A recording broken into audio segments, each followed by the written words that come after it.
sebuah perjalanan spiritual melalui surah Al-Baqarah ayat 6-10. Mengapa kisah hati ini begitu penting untuk kita?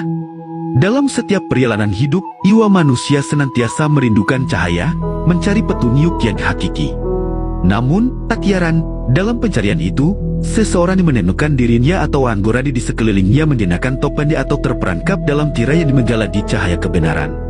Al-Quran, sebagai petunjuk ilahi yang tak lekang oleh zaman, bukanlah sekadar kumpulan ayat, melainkan cermin agundi yang memantulkan hakikat diri dan realitas di sekitar kita.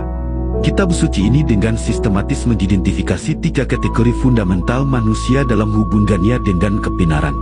Mereka yang beriman, yang telah diuraikan sifat-sifatnya dalam ayat-ayat awal surah Al-Baqarah ayat 1-5, dan kemudian, yang akan diselami lebih dalam, yaitu orang-orang kafir dan orang-orang munafik. Pembagian manusia ke dalam kategori-kategori ini pada permulaan Al-Quran menunjukkan bahwa deskripsi ini bukan hanya catatan sejarah tentang individu-individu tertentu di masa lampau. Sebaliknya, ayat-ayat ini menggambarkan arketip universal tentang respons manusia terhadap hidayah ilahi.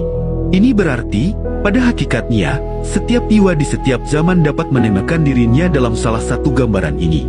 Al-Quran menyajikan sebuah peta jalan spiritual yang abadi, sebuah cermin yang memungkinkan setiap pembaca untuk merefleksikan kondisi spiritual dirinya sendiri dan orang-orang di sekitarnya.